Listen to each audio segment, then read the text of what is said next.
हाय बच्चों, जय माता दी। आज का जो क्लास है बच्चों, ये क्लास 11th क्लास का फर्स्ट क्लास है और इस क्लास में हम लोग अकाउंट्स का फर्स्ट जो चैप्टर है, इंट्रोडक्शन टू अकाउंटिंग, इसके बारे में हम लोग जानेंगे कि अकाउंटिंग क्या है। बच्चों, मैं एक चीज़ बताना चाह रहा हूँ आप लोगों को। आप लोग जो कॉमर्स लिए हो, तो कॉमर्स में अकाउंट्स पढ़ना पड़ेगा आप लोगों को, बिजनेस स्टडी पढ़ना पड़ेगा जिसको आप लोग बीएसटी बोलते हो, और ईपीएस पढ़ना पड़ेगा, एंटरप्रेन्योरशिप। बाकी जो दो सब्जेक्ट है हिंदी इंग्लिश, वो सारे स्कोप में कॉमन होते हैं। जो कॉमर्स लिए हैं बच्चे, उन लोगों को भी हिंदी इंग्लिश पढ़ना है, और जो बच्चे साइंस लिए हैं उन लोग को भी हिंदी इंग्लिश पढ़ना है, और जो बच्चे आर्ट्स लिए उन लोग को भी हिंदी इंग्लिश पढ़ना है। तो ये हिंदी इंग्लिश कॉमन सब्जेक्ट है जो सभी को पढ़ना है। आप स्पेशली कॉमर्स लिए हो तो कॉमर्स में आपका जो मेन सब्जेक्ट है वो 3 सब्जेक्ट है। फर्स्ट अकाउंट्स है, जो एकदम मैंडेटरी है कि आपको सभी बच्चे को, जो भी कॉमर्स लिए उसको अकाउंट्स पढ़ना ही पड़ेगा। और दूसरा बिजनेस स्टडी, तीसरा ईपीएस, चौथा कॉमर्स भी हो सकता है। सीबीएसई आईसीएसई बोर्ड में बच्चे लोग का स्पेशली कॉमर्स होते हैं, और इकोनॉमिक्स भी बच्चे लेते हैं। तो ये 2 सब्जेक्ट ऑप्शनल हो सकता है।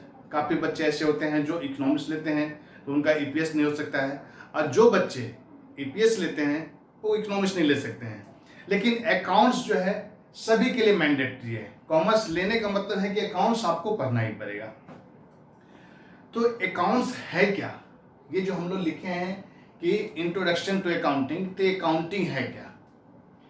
तो बच्चों, एक चीज आप जान लें कि अकाउंट्स को कॉमर्स में backbone of the human beings बोला गया है। जैसे एक इंसान का, उसके बॉडी का सबसे अहम पार्ट ये बैकबोन होता है, उसी तरीका से अकाउंट्स जो है कॉमर्स का बैकबोन माना जाता है। यानी आप कॉमर्स लिए और आपका अकाउंट्स अगर सही नहीं हो पाएगा बच्चों, तो सोच लीजिए आपका कॉमर्स लेना बेकार हो गया। और कॉमर्स लेकर आप अकाउंट्स में अगर बेहतरीन कर रहे हो, अकाउंट्स को ठीक से समझ गए, तो यूँ सोच लीजिए कि आपका कॉमर्स लेना सक्सेस हो जाएगा। अकाउंट्स में आपका कॉन्फिडेंस आ जाने का मतलब ही है कि बाकी और सब्जेक्ट में भी आप खुद बाई खुद बेहतरीन हो जाओगे। तो चलो बच्चे, फर्स्ट चैप्टर के बारे में हम जानते हैं कि इंट्रोडक्शन टू अकाउंटिंग क्या होता है।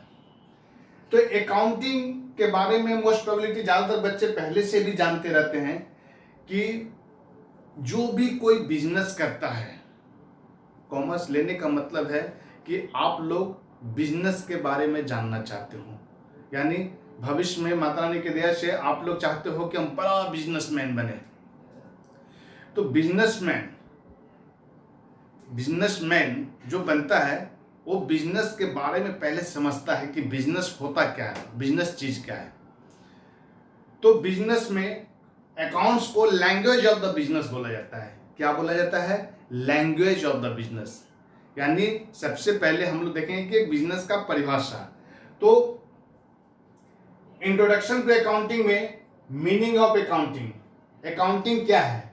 तो बच्चों हम ये लिख के रखे हुए हैं कि accounting is an art of recording, classifying, summarising and reporting of transaction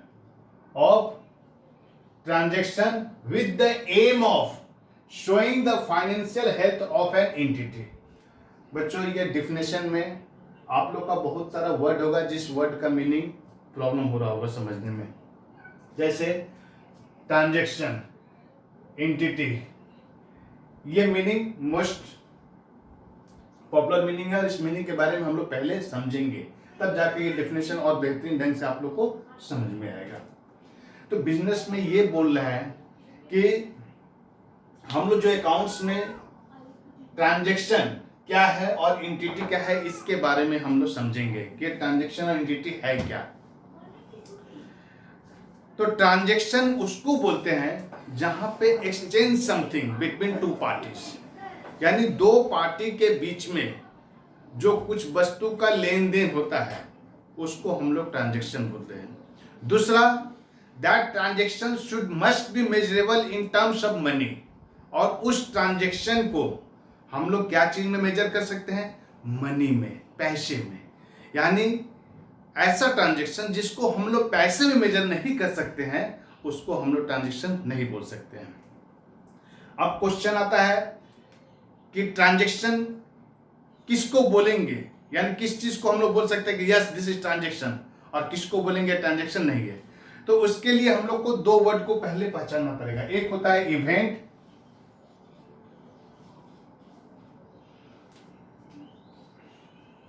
और दूसरा होता है ट्रांजेक्शन।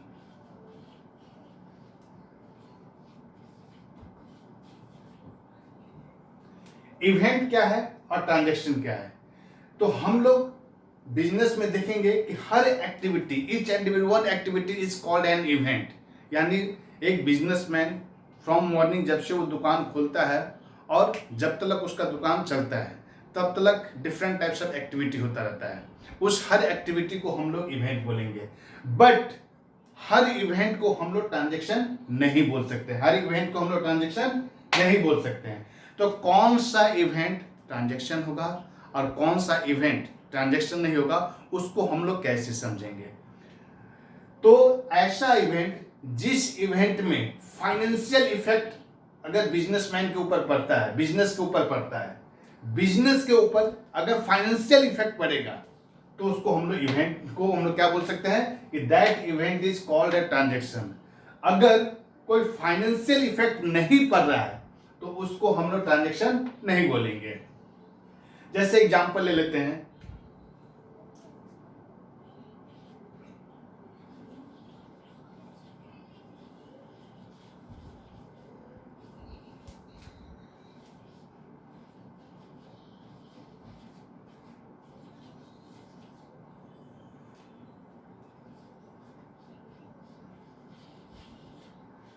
जैसे लिखा हुआ है sold goods to Ram by cash. एक बिजनेसमैन राम को कैश लेकर 1000 रुपया कैश लिया और उसके बदले में उसको माल दिया है। तो यहाँ पे हम लोग क्या देख रहे हैं कि दो पार्टी है, वन पार्टी हो गया परचेजर और दूसरा पार्टी हो गया सेलर। तो सेलर कौन हो गया? बिजनेसमैन। तो बिजनेसमैन माल बेच रहा है राम को और राम उसके बदले में 1000 रुपया बिजनेसमैन को दे रहा है। तो हम लोग क्या दे रहे हैं? फाइनेंशियल इफेक्ट बिजनेस के ऊपर पड़ रहा है। 1000 रुपया बिजनेस में आ रहा है, उसके बदले में बिजनेस से क्या जा रहा है? वस्तु जा रहा है। तो ट्रांजैक्शन को हम लोग दूसरा ऐसे भी बोल सकते हैं कि the exchange something between two parties, exchange something between two parties and both party have to sacrifice some value, both party have to sacrifice some value। तो यहाँ पे दोनों पार्टी क्या सैक्रिफाइस कर रहा है? तो आपके पास यानी कस्टमर के पास 1000 रुपया था, तो कस्टमर वो 1000 रुपया बिजनेसमैन को दे दिया, तो वो अपना 1000 रुपया सैक्रिफाइस कर दिया। और बिजनेसमैन के पास सामान था, वो जिस चीज का भी बिजनेस कर रहा है, तो वो बिजनेस में से वो 1000 रुपया का वो वस्तु क्या कर रहा है? उसके हाथ में यानी राम के हाथ में दे दिया। तो हम लोग बोलेंगे कि अगर हमसे क्वेश्चन पूछा जाएगा कि इज दिस ट्रांजेक्शन, तो yes we can say this is the transaction because its impact on the financial position of the business. और ये जो है बिजनेस के ऊपर फाइनेंशियल इफेक्ट डाल रहा है, इसलिए हम इसको बोलेंगे ट्रांजेक्शन। 11th क्लास में बाबू आप लोग को मैं बताना चाह रहा हूं कि ये मोस्ट पॉपुलर क्वेश्चन है और 99% है कि हर बोर्ड में हर बच्चों को पूछा जाता है कि all transaction are event but all events are not transaction. Question है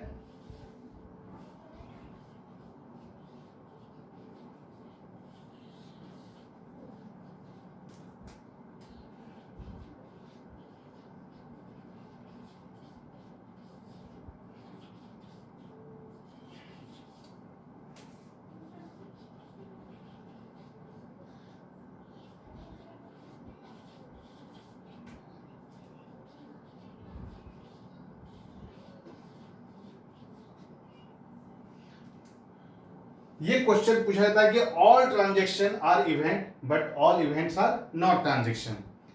तो इस क्वेश्चन का मीनिंग यानी एक्सप्लेन करना पड़ेगा आप लोग को एग्जाम में कि what is the meaning of this question. कि सारे ट्रांजैक्शन को हम लोग इवेंट बोल सकते हैं लेकिन हर इवेंट ट्रांजैक्शन नहीं कहला सकता है।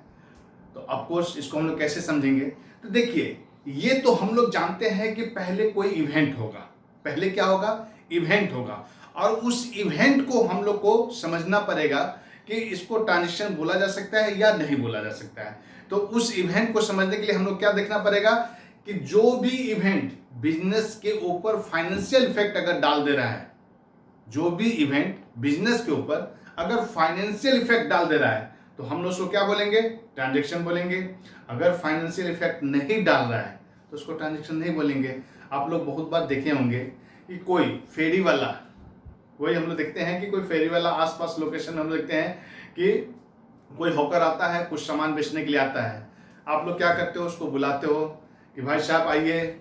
वो जो बेच रहा है आप लोग पूछते हो क्या दाम है, कितना दाम है। बहुत बार उसका बोलता अच्छा ये दिखाइए, वो दिखाइए, ये नहीं वो नहीं, यानी उसका आप आधा घंटा 1 घंटा टाइम खा गए लेकिन आपने उनसे सामान कुछ भी नहीं खरीदा। तो ये तो उसके लिए क्या हो गया, एक इवेंट हो गया। वो क्या करेगा, आपको हनुमान चालीसा सुना के चला जाएगा मन ही मन, लेकिन उसके लिए ये ओनली एंड ओनली इवेंट हो गया। This is not the transaction, because आपने 5 रुपया 1 रुपया का भी कोई सामान उससे खरीदा नहीं। अगर आप कुछ भी अमाउंट का उससे कोई सामान खरीद लिए रहते हैं तो वो क्या कहलाता, ट्रांजेक्शन कहलाता। तो इवेंट और ट्रांजेक्शन, तो वो इवेंट जिस इवेंट में पैसे का कोई लेन देन नहीं हो रहा है तो वो event only and only event ही रह जाएगा, उसको हम लोग ट्रांजेक्शन नहीं बोल सकते हैं। और जिस इवेंट में पैसे का इफेक्ट पड़ रहा है, पैसे का लेन देन हो रहा है, उसको हम लोग क्या बोलेंगे, ट्रांजेक्शन।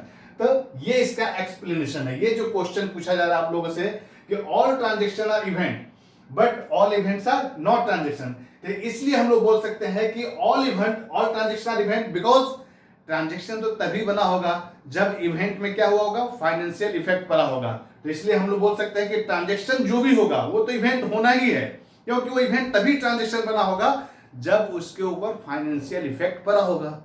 और but all events are not transaction, तो ऑल इवेंट्स तो बहुत सारा हो रहा है बिजनेस में, डेली बेसिस पे इवेंट तो बहुत सारा हो रहा है। हम लोग किसी भी दुकान में, किसी भी मॉल में, किसी भी शॉप में जा सकते हैं, हम लोग पूछ लेते हैं भाई साहब ये शर्ट कितना का है, बोलता है 500 रुपये का है। अच्छा ठीक है, कल आके ले जाएंगे। उसके लिए एक इवेंट हो गया। आपने गया, आप किसी मॉल में जाते हैं, आधा 1 घंटा घूम के पूरा मॉल घूम लेते हैं, लेकिन आप कोई सामान लिए नहीं, तो क्या हो गया, एक इवेंट हो गया, बिजनेस के लिए कोई ट्रांजेक्शन नहीं हुआ। तो हर इवेंट को इसीलिए बोला गया है कि but all events are not transaction. तो ऐसा इवेंट जिसमें पैसे का कोई लेन देन नहीं हो रहा है तो उसको हम लोग ट्रांजेक्शन बिल्कुल नहीं बोल सकते हैं। क्लियर, समझ में आ रहा है बाबू? क्लियर हो गया तो वेरी गुड। नेक्स्ट, अब हम लोग नेक्स्ट समझेंगे कि ट्रांजेक्शन कितने प्रकार के होते हैं। ये जो ट्रांजेक्शन होते हैं वो कितने प्रकार के होते हैं। तो जनरली ट्रांजेक्शन जो है 4 टाइप्स ऑफ ट्रांजेक्शन होता है। क्या क्या होता है? तो number 1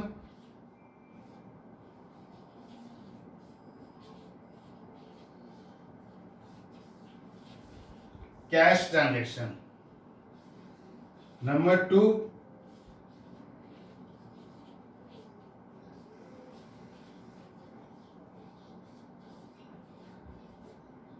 credit transaction, number 3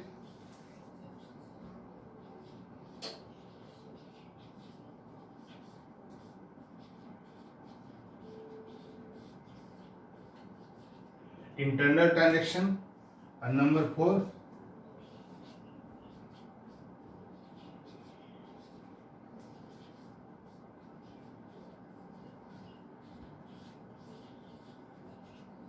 external transaction. तो ये 4 टाइप्स ऑफ ट्रांजेक्शन होते हैं। Number 1 cash transaction, number 2 credit transaction, number 3 internal transaction और नंबर 4 एक्सटर्नल ट्रांजेक्शन। तो कैश ट्रांजेक्शन किसको बोलेंगे? तो बिजनेस में हम लोग देखते हैं कि कोई भी सामान अगर बेचा जा रहा है और उसके बदले में बिजनेसमैन को पेमेंट जो हो रहा है या तो कैश हो रहा है, आज के डेट में हम लोग बोल सकते हैं पेटीएम, फोन पे, व्हाटएवर जो भी है इलेक्ट्रॉनिक पेमेंट जो भी करते हैं, तो ये सारा ही कैश ट्रांजेक्शन में आएगा। आप लोगों को बता दूं, तो कैश ट्रांजेक्शन जो भी ट्रांजेक्शन चेक के द्वारा हो रहा है और कैश के द्वारा हो रहा है तो इसको हम लोग कैश ट्रांजेक्शन में लेते हैं। दूसरा क्रेडिट ट्रांजेक्शन। क्रेडिट ट्रांजेक्शन किसको बोलेंगे? तो क्रेडिट ट्रांजेक्शन मतलब क्या कि हम सामान दे रहे हैं लेकिन उधार में दे रहे हैं, क्रेडिट में दे रहे हैं, जिसका पेमेंट मुझे अभी नहीं मिल रहा है, कल परसों इन फ्यूचर उसका पेमेंट मुझे मिलेगा। तो that transaction is called the credit transaction. Number 3 internal transaction, यानी कंपनी के अंदर में ही, बिजनेस के अंदर में ही अगर कोई ट्रांजेक्शन हो रहा है तो उसको हम लोग बोलेंगे इंटरनल ट्रांजेक्शन। जैसे डिप्रेशन चार्ज ऑन मशीनरी, यानी आप लोग आगे चल के पढ़ेंगे बच्चों कि डिप्रेशन चैप्टर है अलग से, उस चैप्टर के बारे में आप लोग को एक्सप्लेन करूंगा। तो डिप्रिसिएशन चार्ज ऑन मशीनरी, ये जो है मतलब कि internal transaction. Internal transaction generally इसको बोलते हैं जिसका इफेक्ट एक्सटर्नल, यानी बाहर में कोई उसका इफेक्ट नहीं पड़ेगा, बिजनेस के अंदर में ही उसका इफेक्ट पड़ रहा है, तो उसको हम लोग बोलेंगे internal transaction. Number 4 external transaction. External transaction किसको बोलेंगे? जिसको outside of the company, outside of the company किसी से कोई भी लेन देन हो रहा है तो वो हम लोग का एक्सटर्नल ट्रांजेक्शन हो रहा है। जैसे goods sold to Ram, goods purchase from Ram, तो हम लोग बोल सकते हैं this is called the external transaction. तो ये 4 टाइप्स ऑफ ट्रांजेक्शन होता है। तो यहां तक क्लियर हुआ बच्चों? इवेंट, ट्रांजेक्शन, यानी इवेंट किसको बोलेंगे, ट्रांजेक्शन किसको बोलेंगे, ट्रांजेक्शन कितने प्रकार का होता है, cash transaction, credit transaction, internal transaction और एक्सटर्नल ट्रांजेक्शन। अब जो मोस्ट इंपॉर्टेंट टॉपिक मैं समझा रहा हूं, एक्सप्लेन करने जा रहा हूं, वो टॉपिक है कि इसमें मैं, आप लोग देखा होगा कि मैंने ट्रांजेक्शन में अंडरलाइन किया था और दूसरा मैं किस में क्या हूं, एंटिटी में। इसको मिटा रहा हूं बच्चों।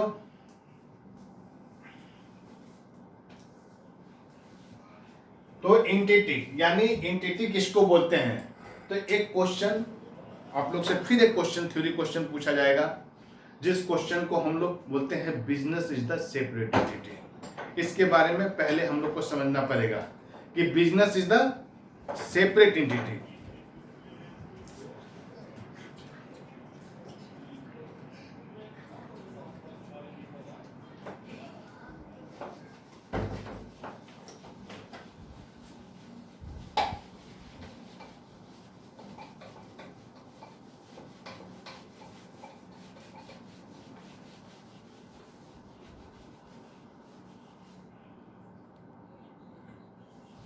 What is the meaning of this? Business is the separate entity.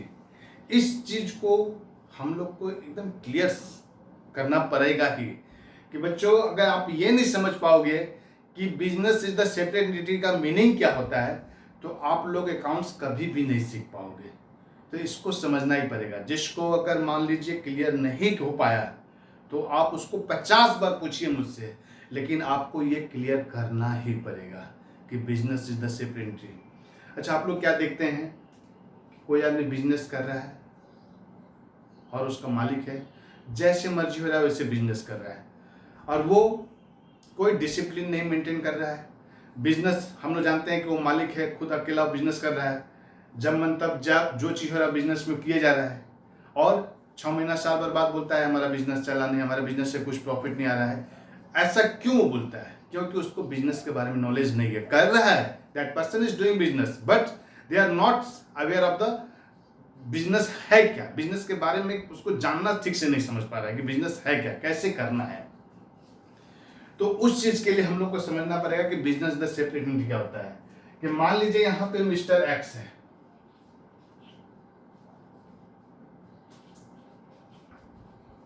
ये मिस्टर एक्स है और मिस्टर एक्स जो है एक बिजनेस चालू कर रहा है, उसका नाम दे रहा है वो एक्स लिमिटेड।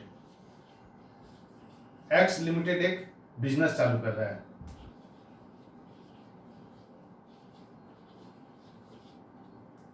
एक बिजनेस चालू कर रहा है जिसका नाम दे रहा है एक्स लिमिटेड।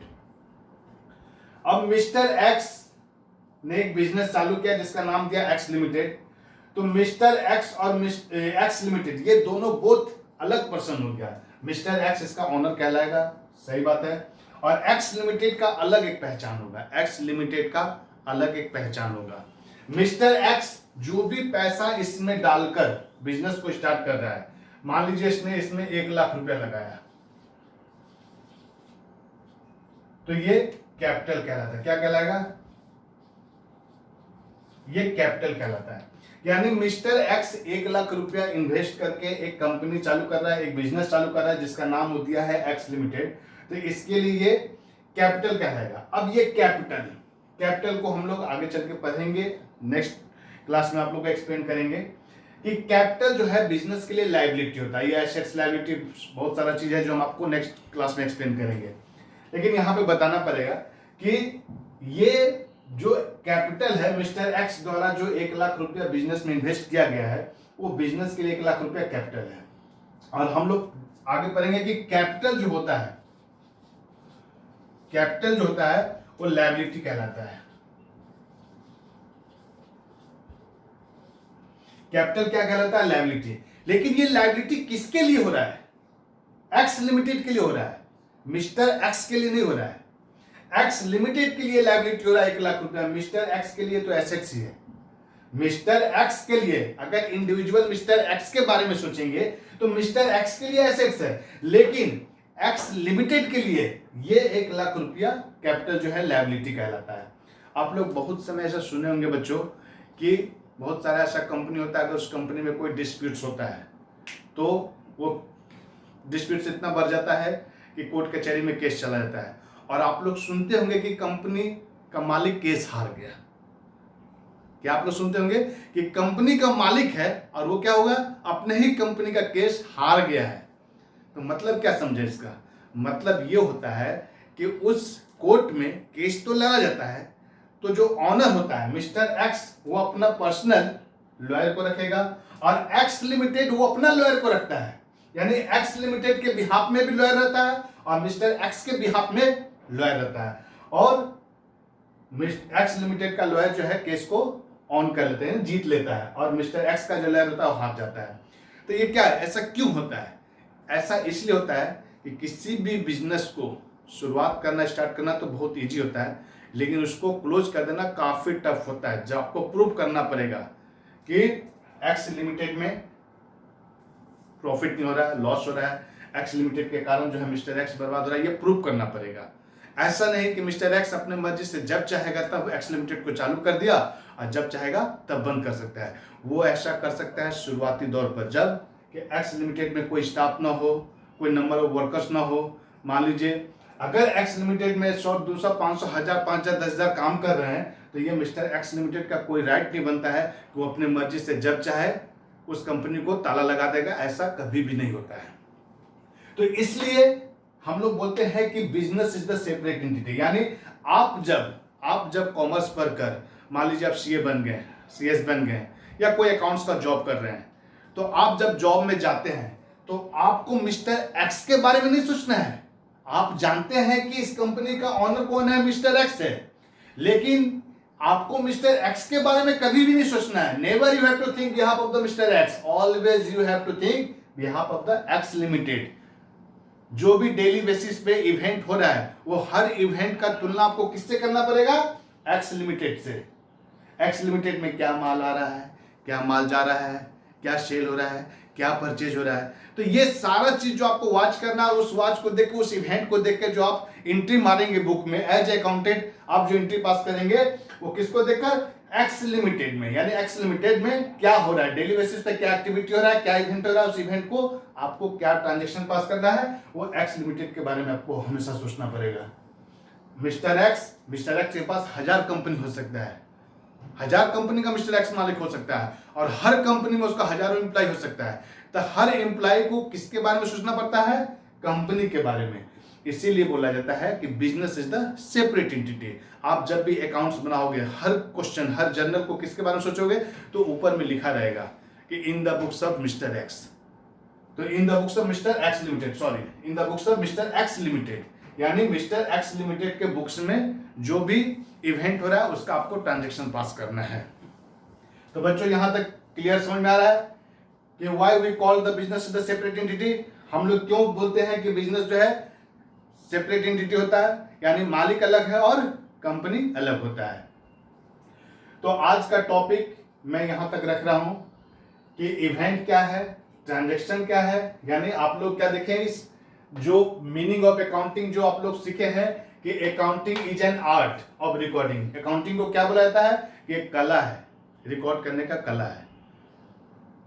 आप लोग सीख लिए कि अकाउंटिंग को क्या बोले हम लोग? कि लैंग्वेज ऑफ द बिजनेस। और यहाँ पे हम लोग जो डेफिनेशन लिखेंगे अकाउंटिंग का, क्या डेफिनेशन लिखेंगे? कि accounting is an art of recording, यानी पहले ये रिकॉर्ड करता है बिजनेस में जो भी एक्टिविटी होता है उसका रिकॉर्ड करता है और उसको क्लासिफाइंग करता है कि किस टाइप का है, किस कहाँ कहाँ से क्या चीज से रिलेटेड ये मतलब एक्सपेंस हो रहा है, इनकम हो रहा है, और समराइजिंग एंड उन सभी को एक साथ समराइज करके इकट्ठा करके रिपोर्टिंग करता है, उसको ट्रांजेक्शन में रिपोर्ट करता है और with the aim of showing the financial health of an entity, यानी किसी बिजनेस का फाइनेंशियल पोजीशन के बारे में बताता है कि फाइनेंशियल पोजीशन बिजनेस का कैसा है।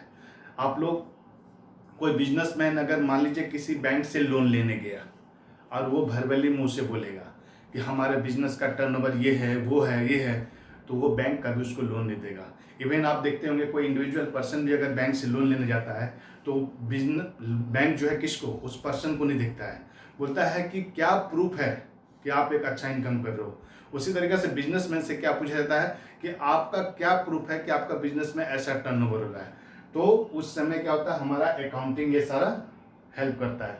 आगे हम लोग एक्सप्लेन करेंगे, समझेंगे कि अकाउंटिंग का कहाँ यूज होता है, मोस्ट प्रोबेबली कौन कौन यूज करते हैं, ठीक है ना। तो इसीलिए बोला जाता है कि financial health of an entity, यानी किसी भी बिजनेस का फाइनेंशियल पोजीशन क्या है वो उसका अकाउंट्स देख के ही मालूम चलता है। तो आज का टॉपिक आप यहाँ तक हम खत्म कर रहे हैं। इसमें जो भी प्रॉब्लम होगा नेक्स्ट क्लास में आप लोग हमें आपका जो व्हाट्सएप ग्रुप है उस व्हाट्सएप ग्रुप पे आप कमेंट कीजिए। जो भी जिस किसी को प्रॉब्लम होगा, जो भी डाउट होगा, आप उस डाउट को लिखिएगा। अगर डाउट नहीं हो, आशा करते हैं कोई डाउट नहीं होना चाहिए। और आपके बुक्स में जो फर्स्ट चैप्टर में इन सभी चीज़ के बारे में दिया हुआ है उसको आप डीपली पढ़िएगा, स्टडी कीजिएगा और नेक्स्ट क्लास में हम लोग इसके आगे का फिर समझेंगे। ओके। और वीडियो आप लोग से लास्ट एक रिक्वेस्ट करता हूँ कि अगर ये हमारा क्लास आप लोग को अच्छा लग रहा है तो इसको लाइक कीजिए, सब्सक्राइब कीजिए और इसका भरपूर फायदा उठाइए। Thank you. जय माता दी।